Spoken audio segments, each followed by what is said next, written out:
그런데 여러분 정말 흥미진진한 소식. 친청이냐 친명이냐 아니에요. 문재인과 이재명의 대전이 제가 봤을 때 민주당과 저 좌파 진영을 결국 다 거덜나게 만드는 어마어마한 불씨인 것으로 보여지는데, 우리가 이재명이라는 인물을 집중 분석하는 데 있어서 적을 알고 나를 알아야 백전백승이잖아요.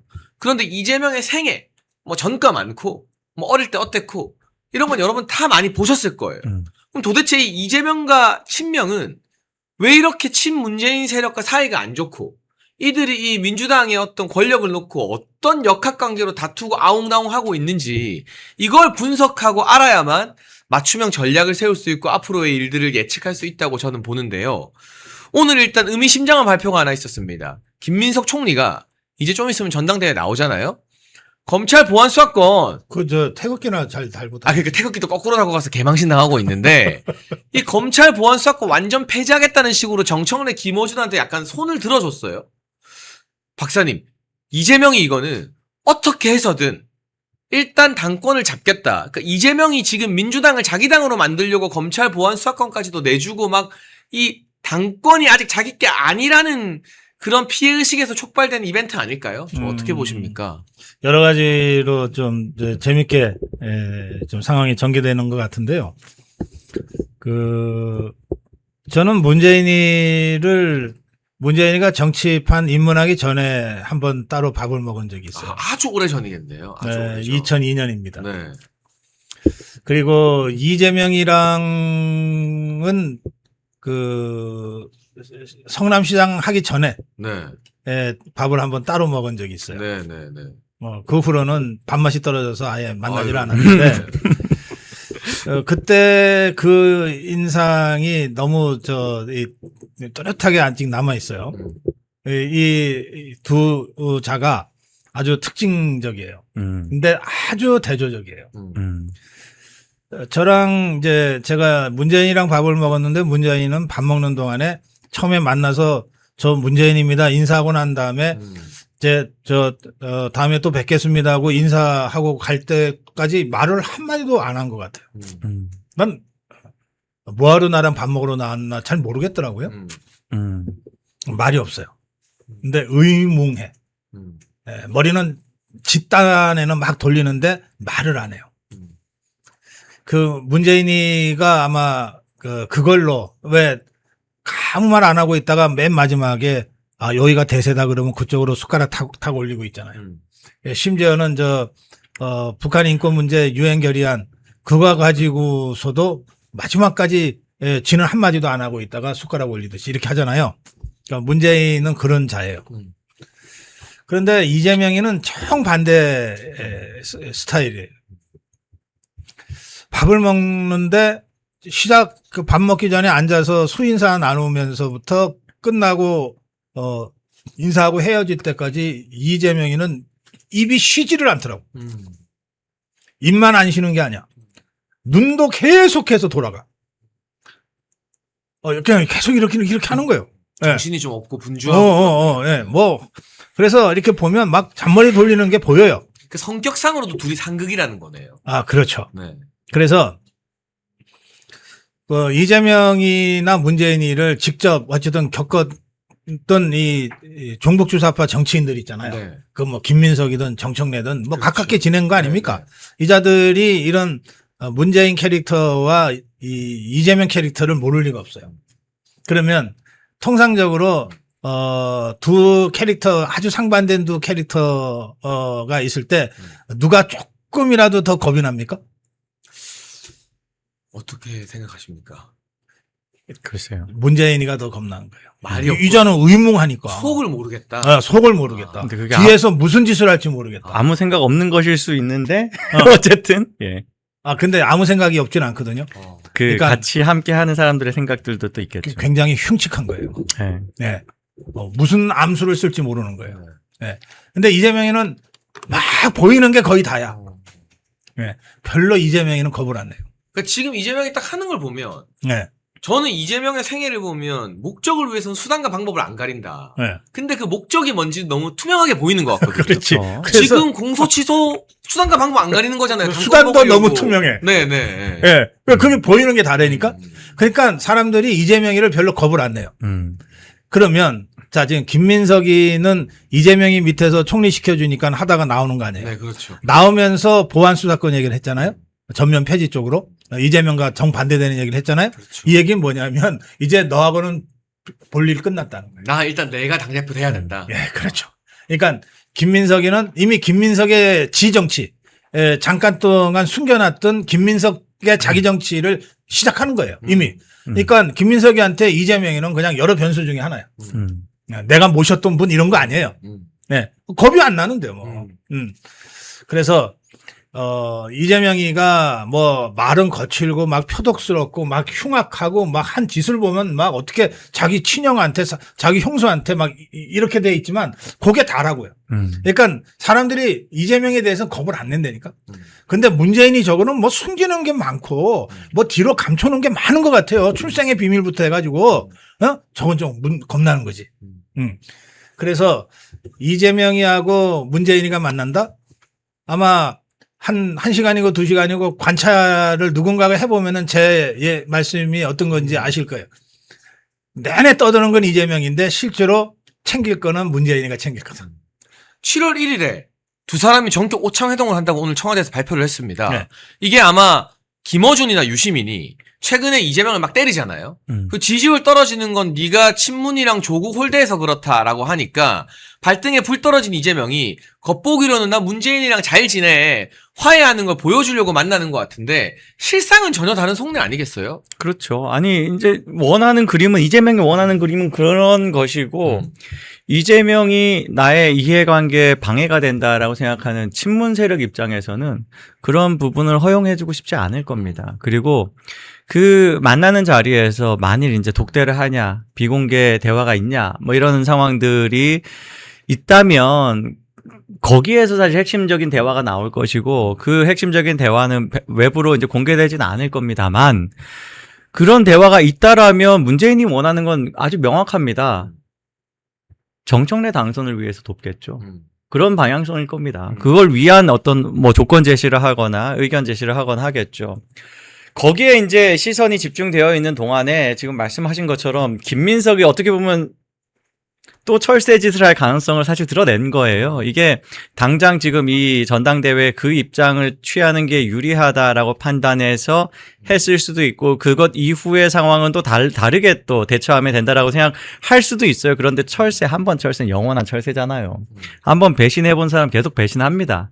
그래서 지금 친문 입장에서도 만일 정청래가 못 이긴다면, 김민석이 만일 된다면에 대한 어떤 시나리오도 준비가 되어 있을 거예요. 어떻게 하면 그런 상황에서도 자기들 이익을 잘 지키는가. 결국에는 지금 양쪽 다 마찬가지입니다. 국민의힘도 지금 민주당도 2년 후에 지금 공천 어떻게 되느냐, 총선 공천 어떻게 되느냐, 그리고 총선 공천이 개파의 괴멸을 만드냐, 아니면 재건을 만드냐, 뭐 이런 거에 대한 고민이잖아요, 다.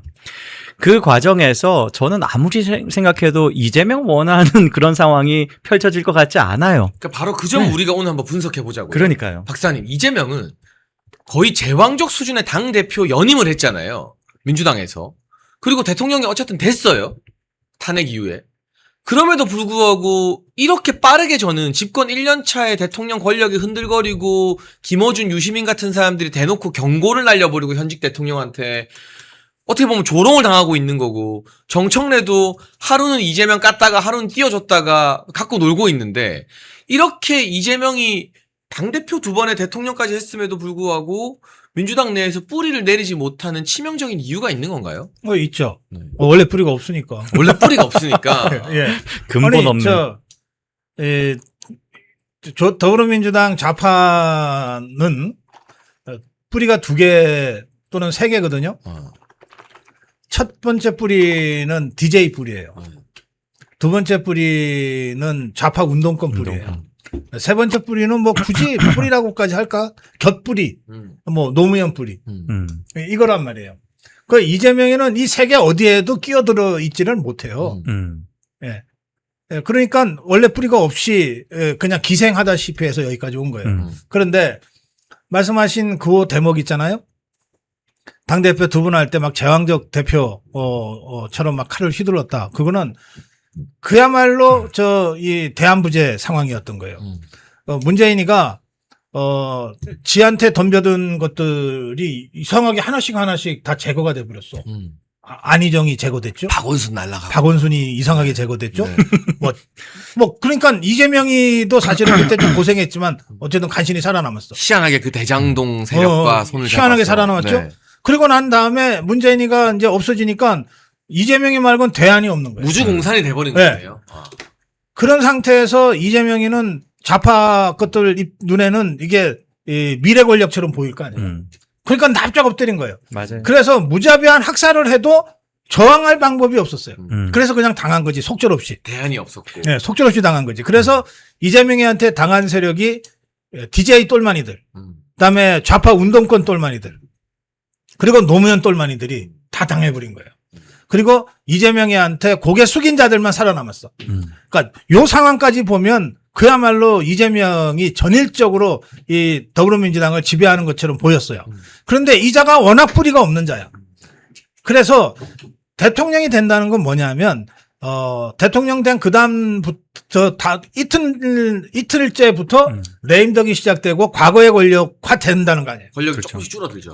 이제 과거의 권력으로 점점 가고 있어. 그러니까 그 말이 있거든요. 당선된 날 권력이 제일 세다. 아, 그렇지. 네. 그런 예. 거예요. 예. 당선된 날 제일 세지. 그러니까 그런 상황에서 이 미래 권력들이 너무 일찍 준동을 시작한 거예요. 이재명의 관점에서 볼 때는 이것들을 좀 더 눌러놨어야 되는데 너무 일찍 이것들이 커진 거예요. 근데 누를 방법이 없어, 사실은. 그래서 지금 이 급속하게 이 권력의 힘이 떨어지고 있다. 그런 말씀이고, 지금 댓글창을 보면서 한 말씀만 내가 좀 추가드리고 싶은 것은 문재인을 너무 물러보시는 것 같은데, 여러분들 문재인이 아주 흉측한 자입니다. 보세요. 전 세계가 보고 있는데, 전 세계가 생중계하고 있는 상황에서 USB에 뭘 담았는지 모르겠는데 그거를 대놓고 김정은이한테 줄 정도의 자예요. 보통 이거 간단하게 보시면 안 돼요, 문재인이. 그렇죠? 예. 아주 흉측한 자입니다. 그래서 저는 문재인이하고 이재명이가 진짜 진검승부로 들어가면 뭐 그럴 일은 별로 없겠지만 진짜 진검승부로 들어가면 이재명이는 문재인한테 잽이도 안 된다는 겁니다. 그러니까 어떻게 보면은 이 민주당의 좌파 본류는 네. 운동권들이라고 할 수 있는데 그 운동권 경력이 없는 이재명이 네가 아무리 잘나봤자 너는 정통이 아니다. 용병이다. 그렇죠. 라는 게 거기 뿌리 깊게 박혀 있는 거잖아요. 그렇습니다. 그러니까는 김민석이나 정청래는 이 운동권 족보에 비슷하게 이름은 올라가 있는 자들. 그렇죠. 네. 그러니까 그 자들이 보기에 이재명이는 아무것도 아닌 거지. 고성국 TV 제가 이제 출연. 네, 멸콩TV에서 신제품 환신 나이가라 2+1 특별 할인을 진행 중입니다. 50년 전통의 신화제약에서 회사의 명예를 걸고 자신있게 만들었습니다. 면역력 강화, 혈액순환 개선, 피로 개선, 기억력 개선, 항산화에 도움을 주는 식약처 인정 건강기능식품입니다. 특히 밤에 주무시다가 화장실 문제로 불편을 겪는 분들에게 추천드립니다. 멸콩TV와 함께하는 환신 나이가라 많은 문의와 사랑을 부탁드립니다. 을 했을 때 이제 고 박사님께서 제가 이제 그때 맡았던 게 지피지기였잖아요. 그래서 이제 그 이재명 정권 출범하자마자 이재명과 뭐 정청래의 어떤 당권 투쟁과 그리고 김어준의 역할과 이런 거를 제가 정말 역겨운데 연구를 한 적이 있어요. 그 역할 맡겨주셔가지고, 저한테 농담입니다. 예. 정말로 그 냄새 나는 거를 들여다보고, 그 안에 심지어 뭐 딴지 그 커뮤니티에 그 정말 익명의 사람들이 하는 이야기까지 다 하나하나 분석한 적이 있는데, 그때 이미, 지금 김어준은 이재명을 겨냥하고 있다. 이재명의 그 다음 포스트 이재명을 자기가 지금 판을 짜려고 하고 있다가 명확하게 보이더라고요. 그때 아주 초기에 우리가 기억나는 게 조국을 사면 복권하는 걸 가지고 딱 지금 김어준이 어떻게 보면 총대 메고 막 이렇게 텐션을 만들었습니다. 그거 가지고도 당시에 뉴스가 엄청 많았지만 말하자면 지금 당선되자마자 권력이 가장 큰 상황인데 떠밀려서 한 거예요. 조국 사면과 복권 떠밀려서 한 겁니다. 이재명이. 그런 상황들이 있었고 그다음에 전당대회도 누가 봐도 지금 이재명 코를 파준 박찬대가 지금 돼야지 지금 이재명한테 유익한데 그걸 뒤집을 수 있는 상황들이 있었어요. 이제 그런 걸 보면서 명확하게 지금 저쪽은 지금 노선의 차이가 있고 거기에서 지금 투쟁이 시작이 됐다. 그리고 이제 고 박사님이 이제 제가 이제 이런 브리핑을 할 때 질문을 하신 게 있죠. 이재명과 김어준 중에 누가 더 세냐? 근데 이거를 우리가 뭐 그 한 시점에 한 딱 정확한 고정된 어떤 힘의 크기를 비교하기보다는 힘의 상황 자체가 앞으로 이제 변화하는 상황 자체가 이재명은 그날부터 권력이 빠져가고 있고 김어준은 계속 지속 가능한 권력이라는 거예요. 물론 이게 이제 인기에 따라서 줄었다가 늘었다가 하긴 합니다만 그래도 김어준은 임기가 정해진 게 아니야.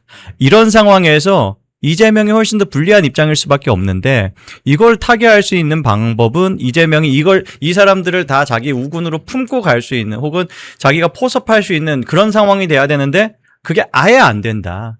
아예 안 된다. 그래서 일단 이재명에 대해서는요. 이 좌익 진영에서도 이재명을 지켜보는 관점은 저놈이 언제까지 나름 지지를 유지해 가면서 혹은 뭐 나름의 어떤 정치적 성과를 가지고 계속 국민들한테 버림받지 않고 가는지를 지켜보는 거죠. 지방선거 딱 끝나자마자 뭐 고민정 막 이런 사람들이 와가지고 한마디씩 하잖아요. 네. 쑥쑥 찌르잖아요. 어떻게 보면 이재명 대통령 되고 나서는 사라진 사람이었습니다. 맞아요. 아예. 그런데 나와서 바로 찌르잖아요.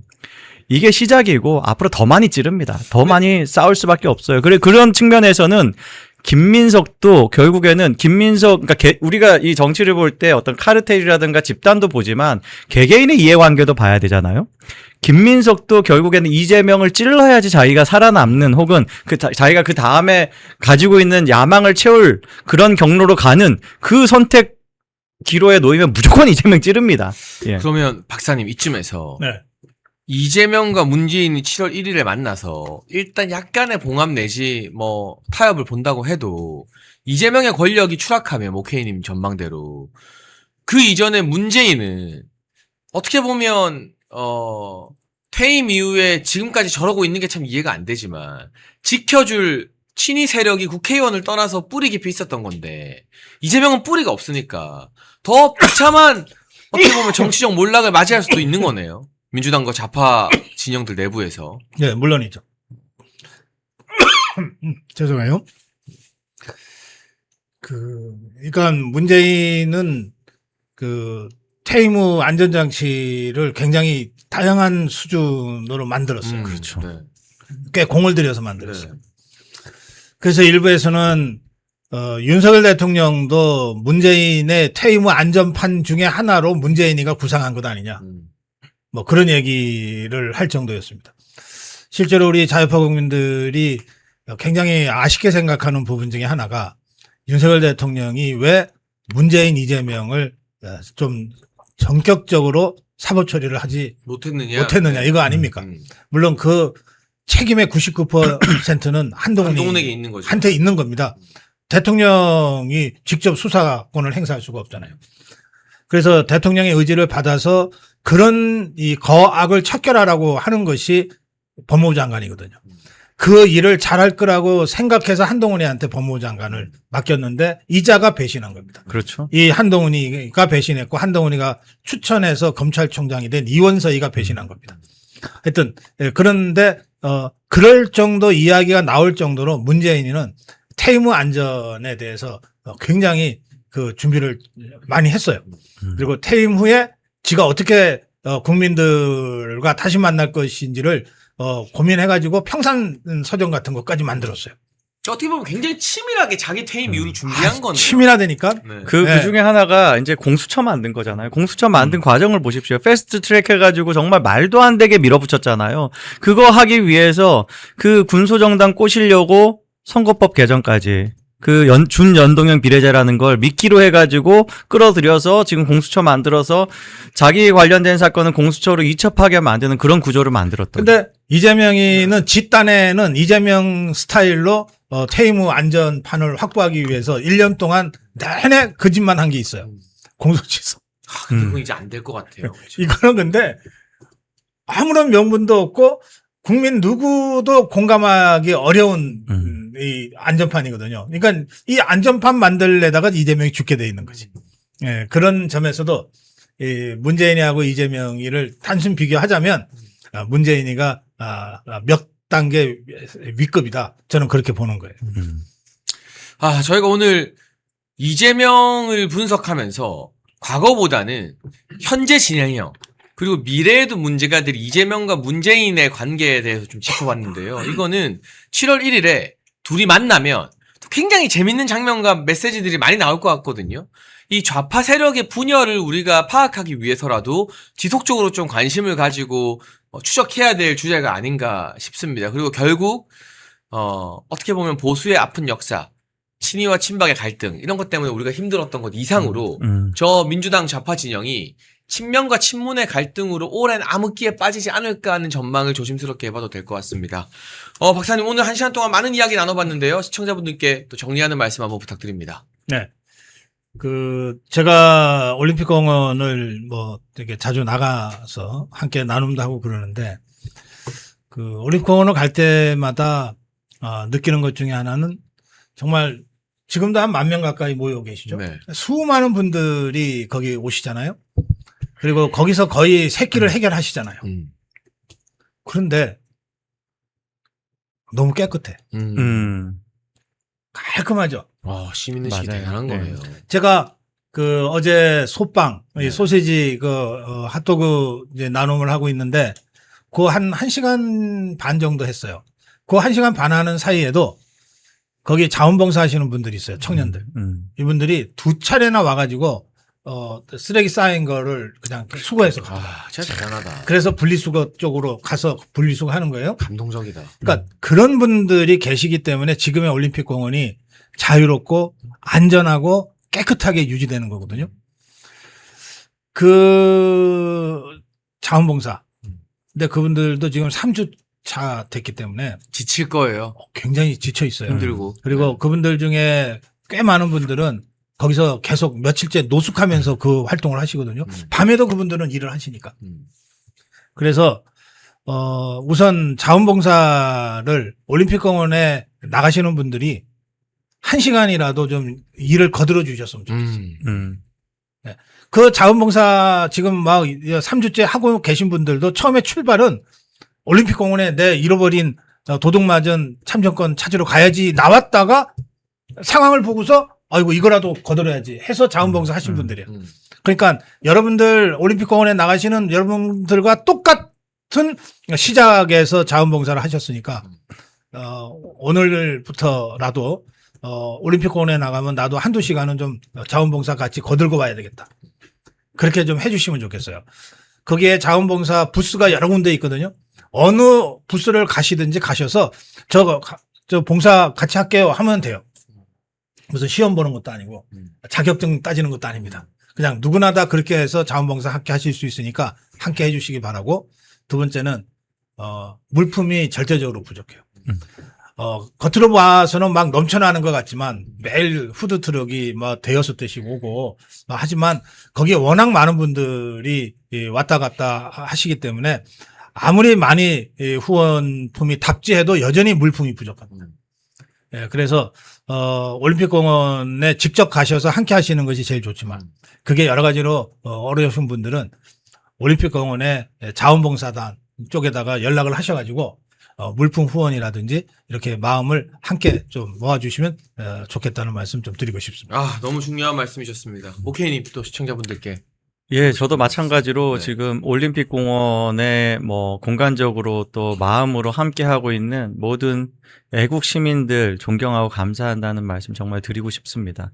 저는 이 흐름이 그 어떤 권력으로도 꺾이지 않을 것이다라는 강한 확신을 늘 이제 현장에 갈 때마다 그리고 꼭 현장이 아니라도 느껴집니다. 우리가 이번에는 반드시 끝까지 싸워서 결과를 만들어내자라는 마음을 가지고 있는데 중요한 건 이 싸움을 누가 이끌어가는가, 누가 어느 방향으로 이끌어가는가 굉장히 중요해요. 좀 이렇게 어떤 그런 뭐 여러 가지 뭐 이런 투쟁에 대해서 본질을 잘 모르시는 분들은 여기 지금 왜 청년들의 지도부가 안 만들어지냐 이런 좀 상황에 맞지 않은 이야기를 하는 사람도 있는데 그런 이야기 하지 말고요.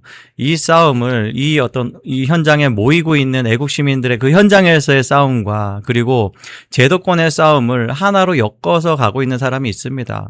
유일해요. 대한민국에서. 장동혁 대표 혼자 그걸 하고 있어요. 지금 우리가 장동혁 대표에게 여러 가지로 어떤 뭐 지지일 수도 있고 여러 가지 정치적 에너지를 우리가 모아주지 않으면 와해됩니다. 우리 애국 시민들의 어떤 의지라든가 열망은 꺾이지 않아요. 그런데 그게 결과물을 낼 수 있는가? 그리고 그 결과물을 내는 과정에서 효과적이고 파괴력 있는가? 이거는 야당의 지금 지도자가 누군가 굉장히 중요합니다. 이 부분에서 우리가 어떤 절박한 마음으로 힘 실어주고 모아주고 뭐 여러 가지 싸워야 되는 싸움도 해주시고 예를 들면 네이버 뉴스에서 댓글을 쓴다거나 아니면 SNS에서 여론 형성을 한다거나 다른 의견을 내고 있는 사람과 치열한 토론을 한다거나 이런 활동까지 같이 포함을 해가지고 함께 싸워주셔라. 장동혁 대표 어제 이제 오랜만에 복귀하셔가지고 한 기자회견에서도 올림픽공원에 이 시민들이 원하는 재선거 반드시 이뤄낼 것이다. 그리고 다른 것보다 특검을 관철하는 게 굉장히 중요하다라고 우선순위를 전략적으로 지혜롭게 잘 지금 설정하고 있습니다. 그렇게 말씀을 드리겠습니다. 멸콩TV는 이재명 정권의 독재에 맞서 행정, 입법, 언론의 자유를 지키기 위해 노력하고 있는 채널입니다. 여러분의 후원은 채널 운영과 대한민국의 진실을 알리는데 큰 힘이 됩니다.